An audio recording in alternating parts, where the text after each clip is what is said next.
All right. So, everybody, this has been Black Eye Senpai. Wait, Zay, no, yeah, what? You're not we done can't yet? end it here. We can't. Yeah, we How do haven't you? talked about one thing. What's Our that? own actual clan. Wait, what? Yeah. True. You mean Yeah. Dark Irregulars? We covered that shit. Oh my god. And Dark Irregulars aren't Excel. I mean, to give a real quick rundown, because obviously this doesn't need to be very in depth. So, there's a bit of lighthearted jabbing slash memeing over something I said last week regarding tops, and people had some I don't want to say issues, but want to make fun at our behest, that a lot of Force results are mostly locals. And at the time, they asked what events we topped before they realized we topped two BGCSs. It's just top 8s. It wasn't anything super special. However, we're at a point right now where Japan's being really, really weird, for lack of a better way to explain it. They don't want to do singles. All they're doing is teams. And so as a result, all our results can only really be locals or teams. There's not much else we can do. There's been one or two singles tournaments and with very low turnout. So it is what it is. But we've had some lists go up. Most of them are locals. They look all right, and the deck's winning locals. I guess that's something to talk about. In terms of naval versus male, I haven't been able to see any stats, for the past week or so. But for instance, the week before, of the 7 or whatever tops from all over the place, there was three less period that didn't run any Maelstrom. But and the remaining 4 lists, they ran some capacity of Naval Gazer. Not all of them were naval focused. Not all of them were male focused. It's just, it is what it is. Still can't definitively say naval or male are better than the other, but they're achieving mostly the same results, so they're pretty even. Yeah, I mean, it's something to just kind of bring up. Besides the whole lack of singles tournaments, is that I'm not the person to say that Aquaforce is a tier 1 deck. To me, that's just not true. No matter how much you want to fight that. They're not tier 1. They're definitely tier 2, and they're pretty strong. And it's a deck you can't look at it and go, oh, it's horrible. I'll win every time I play against it, yada yada. So you can get these really good Aquaforce players that can beat the decks in tier 1, because that's what tier 2 is. All these decks right now can still beat Kagura, can still beat OTT. Asterisk besides still beat OTT. Who? Well, right. Yeah, in a perfect world, yeah. But I'm just saying, in general, it's not the worst deck out there. I mean, people want to meme and they want to be funny and they want to joke around, but it's really not that bad. I mean, here's my thing. I can't co-sign with people running in these lists that run the quadruple Riptide builds. I just cannot co-sign. I mean, I talked about it, and I feel comfortable saying it. I know Hunter Surge knows I don't think anything bad of him. I think he's a very smart guy, and he knows what he's talking about.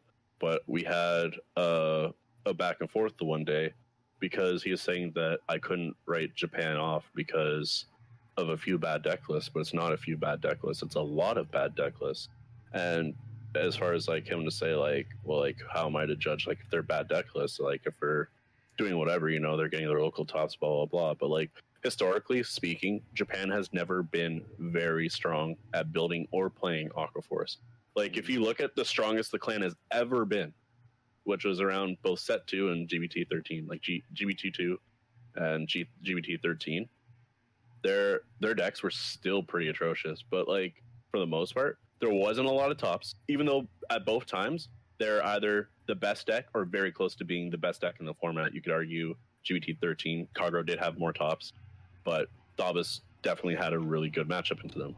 So these are 2 times when Aquaforce was at the pinnacle of Vanguard, and there still is barely any results out of Japan. and a lot of really poor deck lists. So like that's okay. If it's not their jam, it's not their jam. I mean, like they pioneer everything else, but they're not always going to be the best at everything. That's just something to understand. Like, and you can see gameplay videos and stuff like that. Like there's really minor misplays. They just don't pick up on some things like that somebody who does nothing but specializes in Aquas would do. Like in the West, Aquas is a very highly represented clan. Everybody knows it. Like even if the deck's crap, you'll still see a lot of Aquas because Aquas has a big fan base in the West. So it's a lot more natural. We're going to put in, more time, more effort, really fine tune the build, really figure out like all the intricate plays and combos, which, I mean, yeah, sure, there's not a lot in V Vanguard, but let's be honest, it takes a lot more skill to pilot Aqua Force right now than it does Royals, and that's not saying Royals is bad or worse than Aquas. It's just that given the set of tools that both decks have, it's just a lot easier to play Royal Paladin. It's just the nature of it. Yeah, I definitely agree, because a lot of the lists that I saw, especially the one that because of the translation, I can't like actually tell if it won the event or if it just topped the event. The one that we saw like a couple days ago, that had like 2 heal triggers, 2 crit triggers, then fronts and draws.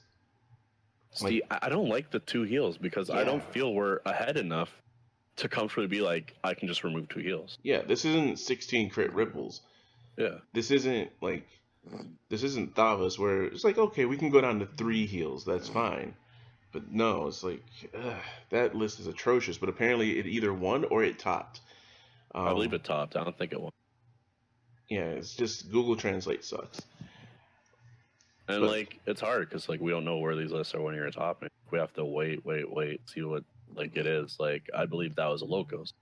If we're gonna go by like this past week, for example, there's 22 teams. There's a lot of OTT. There's a lot of DP in like top 4. Clan distribution, like we were 5th in terms of clan distribution, like 5th out of 10 clans. Like still pretty good. We just barely edged out Royals, but like we didn't top, for instance, and Royals did. Like it's just nature of things. Like there's the singles today. Like that's probably just going to come out for people later. But there's a singles thing today that we just saw with OTT Kagero or OTT Kagero DP, and then there's GB DP OTT Royals. Like that was the top 8 in order, and like we're actually the 2nd highest clan represented in singles. There's 8 Kagero, 7 Aquaforce, 6 Grand Blue, and again we didn't top, but like there's a number of factors we can't really determine. Yeah, obviously the deck's not very strong. We're not dumb. We know that like it's not tier 1. That's never been a question. It's just like the deck is a lot better than people give credit to, and like it's easy to meme and stuff like that, but it's there's a lot more factors than just the clan isn't good that are at play. And like like a lot of it does in part have to do with the fact that like if you're running a bad list, it doesn't matter what clan you're playing, you can lose. If you have a bad pilot, it doesn't matter what clan you're playing, you can lose. These are factors. Like this is stuff that people are refusing to take into account. They're just saying, oh, clan sucks. And yeah, obviously we don't have the results to really back anything besides like some local tops, a couple like low tier placements in tops, stuff like that. So like I get it, but I can't fix this shit. No, I think with like in my area personally,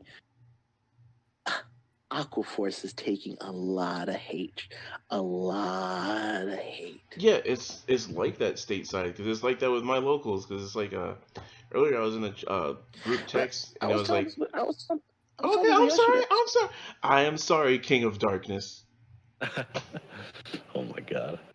Let me tell you this. I said, look, yesterday, after I got tilted by OTTs in the first round of this tournament, I said, okay, look, Aquaforce will be out soon.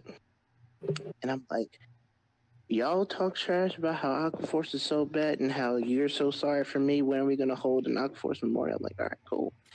When I sit across from you and you're sitting there taking your 6 damage and I just done 2-0'd you with Aquaforce, I want you to remember your words on this day. I want you to remember your words as I report the score to the tournament organizer that I won 2-0 with Aquaforce. Spoken like the true definitely Lord win. of Darkness. I feel like it's at a higher skill cap to play than it ever has been. Like especially Male. Like Navel's pretty brain dead. I'm not gonna lie. You could pretty much autopilot Navel and like you'll play the same more or less. But like at least the Maelstrom build, there's a lot of room for error, and a lot of people seem to be messing up for who do play Male, and I'm noticing that like it's almost like an echo chamber, for instance, in Aquaforce Facebook groups and on Reddit and stuff like that, or even Discords. Like people are just straight trashing Male because they can't play it like they play G Aquas, like they play Naval and get results, because you can't. The way it plays is totally different. Because you don't have draw. Yeah.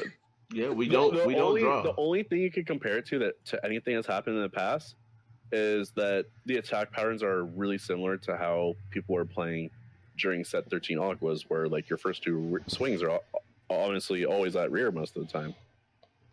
Just, to deny the chance of damage triggers so that like the swings you do want to go through actually hit. And like it's just a play style that isn't going to mesh with a lot of people, and that's just the nature of it. And that means like if you're having problems playing Maelstrom, you got to play Naval, and Naval has its own set of problems. And like, sure, people could shout like no CB issues till they're blue in the face, and like 2 rear guard commitment, blah blah blah. But like, let's be honest, it can't be two rear guard commitment unless you have double restander, or you're not going to hit your Naval. Like the Naval build just requires a lot of the old style Aquaforce, which honestly at this point in time isn't going to get you very far. Like it'll win you games. High roll's better, but low roll's worse. Yeah, definitely. And like and crits against like clans that defensive trigger feel a lot worse, because that is the case when you're turned shut off by a trigger. Like when you're running fronts, a front at any time can turn your turn back on. Like it's just like that. Or a front can put your turn out of reach, which is another thing, right? When you're playing the Naval build, when you're playing crits, you have a very specific attack order. Like it's super telegraphed. Your opponent knows every single attack where it's going. And that could be a problem. You could be CB denied, even though people seem to claim that you can't. But you can, because let's face it, if you're restanding with Naval Diamantes, that means you need 2 counterblasts for that turn. There is no way, unless you have a free restander and another card somewhere, that you're getting the unflip from Penguin to be able to use 2 counterblasts if you only have 1 counterblast. Like there's a lot of play around for if you're playing the Naval build, which just feels bad inherently. That's not to say that I don't think the Naval build isn't good. I played it. It wins. Just like from my experience when I play the Naval build, it doesn't feel as clean, if that makes sense. Like, no, it feels like a lot of times like I'm either hoping I hit a crit or I lucked out and like I didn't end up needing the crit, but like hitting the crit so it wouldn't matter. Like it always felt like I needed the trigger, to make my turn have like that impact, especially when you're playing like minimalistic, calling less, being more conservative.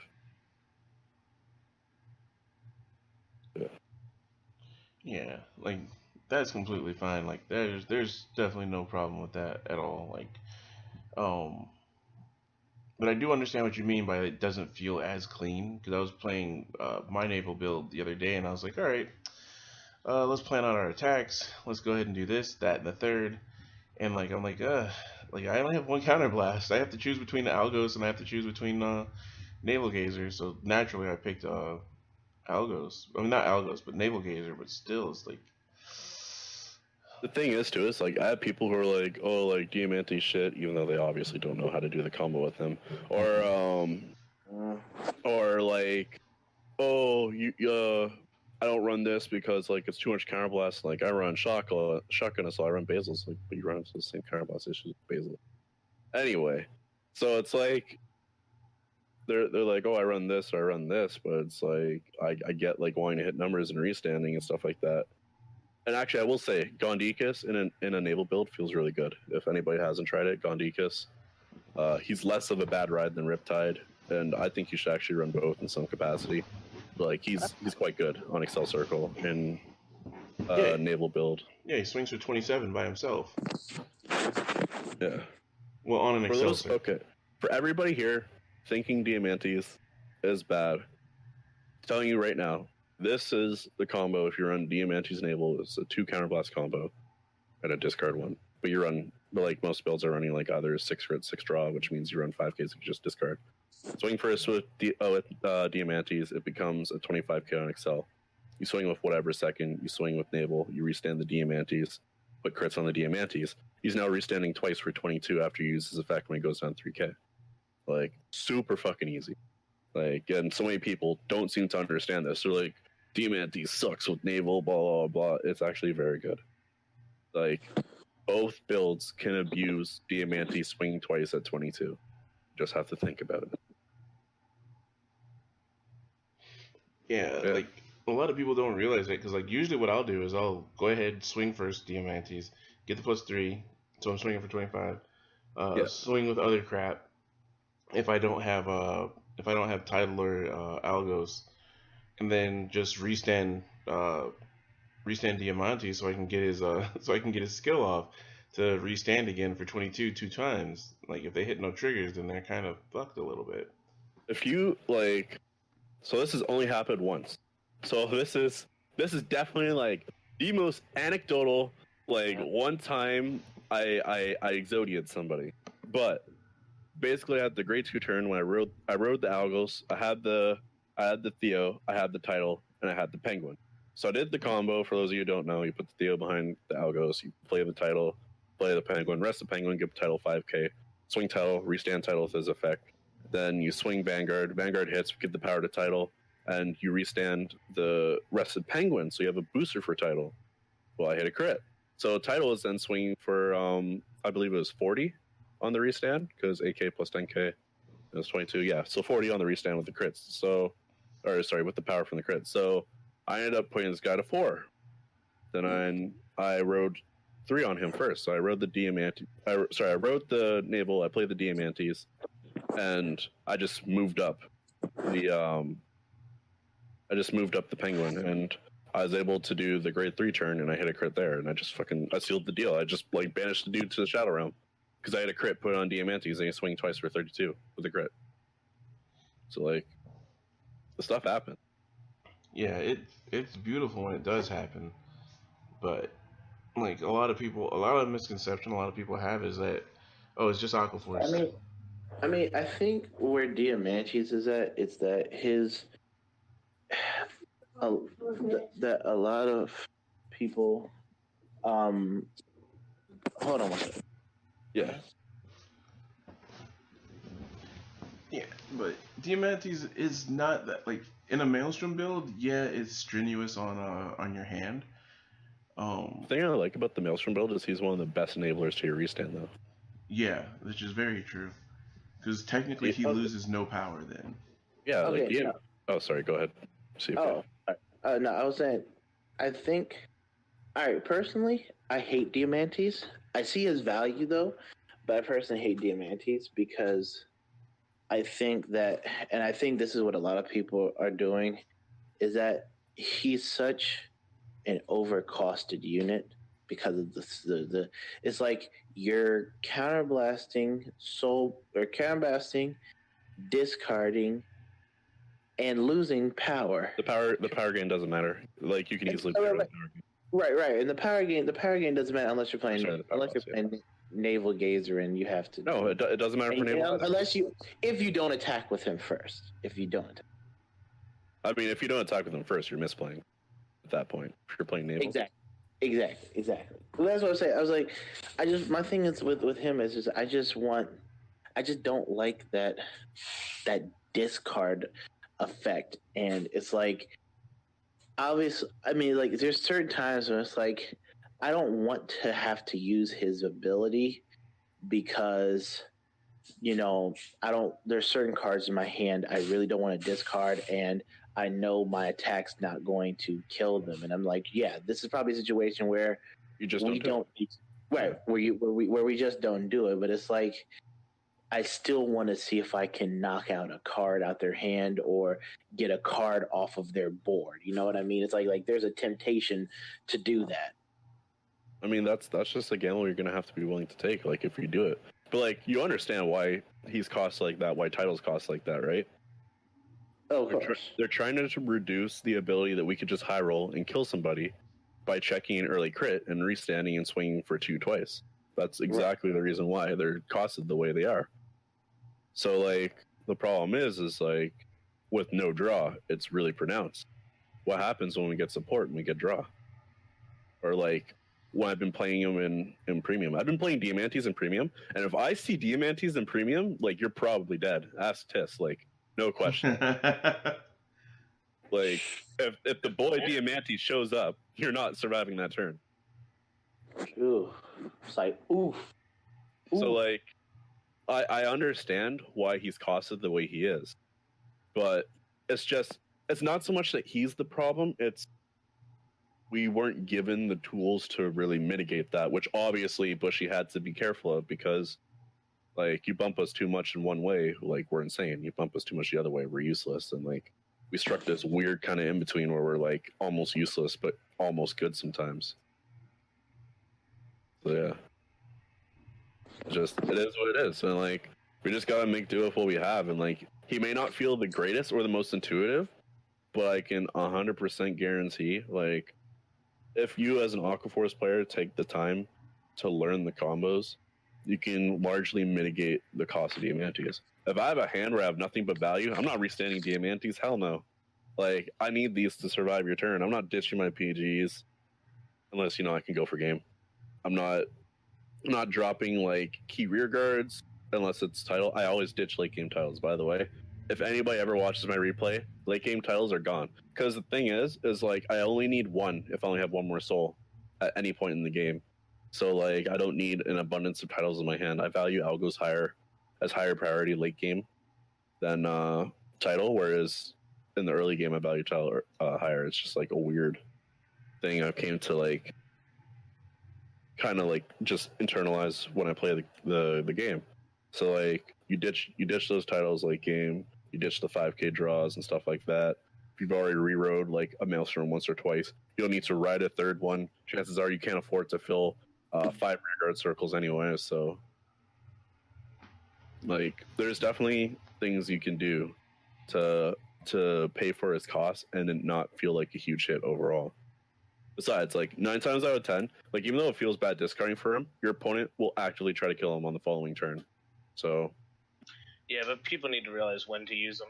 I mean, you don't just, like, if you first ride grade 3, you don't just slam Diamantes, slam your hand down, and go for the kill that turn. Like, you have to know, because if you play Diamantes and you do not kill them, it will feel really bad. Like, he is the ending rear guard, or at least you have to play him as such. And not only will he neg you a card and then you fail to kill, your opponent is most definitely clapping him on their swing back. Oh yeah, like, definitely. He is not surviving that turn. Diamantes pisses off so many people. He is like 9 times out of 10 the first rear guard to die on my turn every turn. Yeah, like, if your opponent lets Diamantes just live, they deserve to lose.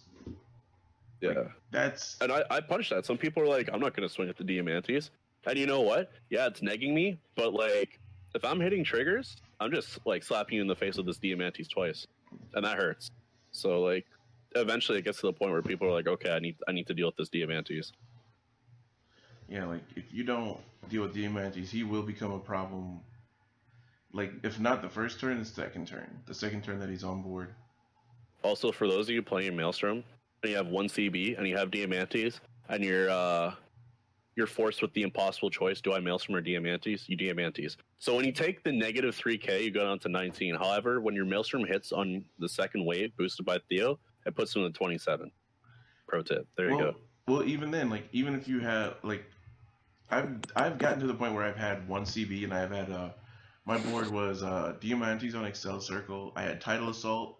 I had Penguin behind Tidal Assault, Theo behind Maelstrom on my Vanguard, and then Riptide. I activated Maelstrom's skill, activated Penguin, swung with Tidal 14 at rear guard, stood back up, swung with Vanguard at rear guard, and it hit, but I didn't get to get the power because it didn't hit the Vanguard. Did my drive check or whatever, got a front trigger, got a front and a draw. Gave the draw to Diamantes, and then I forget what I did after. Oh, I swung with Tidal again at Vanguard, like just to see if I could hit for 24.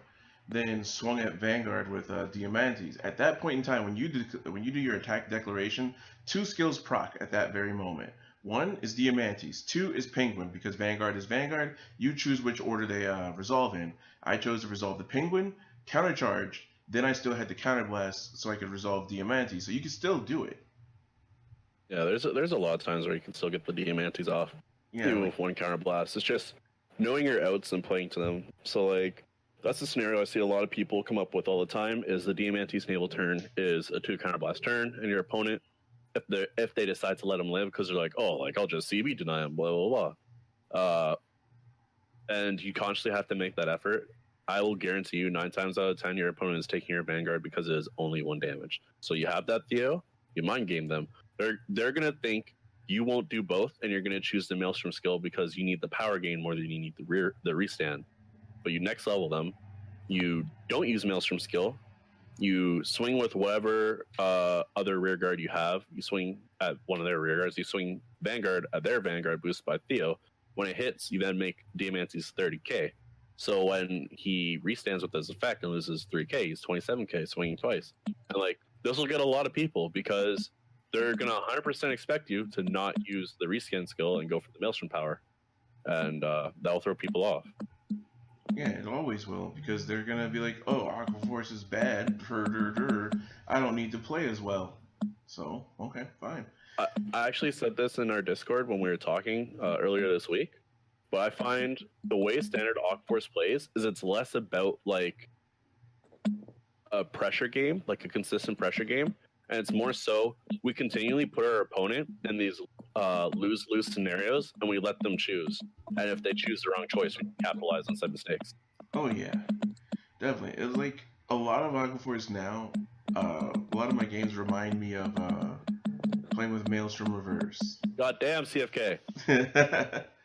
Oh shoot, my bad. I have my phone on. You know what? Okay. He's just sitting there fucking tapping on something. CFK's like, are you typing a story? Holy shit. No, he's not typing a story. He's just re-editing his YouTube profile, like changing out all the pictures to darker regular things. I'm actually uploading a video. I'm just editing the description on. Oh yeah, we know. We should wrap this up though. It's gonna be long. I don't even know if we have enough gameplay clips. God damn. Oh no, don't worry. I'll make it work. I know magic. Use all those replays, even if you gotta re-download Ghetto. Let's go. Don't worry. I still have that involved. I still have that installed. All right. But yeah, like, so TLDR, to you people who don't like Diamantes, I urge you to try them and think outside the box. There's a lot more combos than you know are available, and he's actually a pretty decent card. I'd have to say, in my opinion, he's one of our better cards, even despite all of his drawbacks, because no other card in the deck, except for maybe Riptide, has enabled the Maelstrom restand more than him. And the card right under that is Influent Dagger. Like, Influent Dagger, Diamantes, you cannot underlook these cards. They put in a lot more work than you think. Yeah, people sleep on them. I highly recommend them. Also, Influent Dagger, in my opinion, is the first card that has beautiful artwork and it's used in the deck. Influent's so flexible. Like, his uses are just like whatever you can think up at the time. Like, you can use him as a booster, you can use him as an attacker, you can put him on Excel Circle, use him to attack rear guards, to like bait your opponent to like misguarding somewhere. Like, it's really gross the things he can do. Oh yeah. But yeah, I think that's where we're gonna end at for this week. Daggers are 4 of in all my Aqua Force decks. I don't care. There are 4 of in mine too. Yeah, same here. But yeah, we're gonna end it right here this week. Hopefully we'll see you guys next week, and maybe there'll be more of you.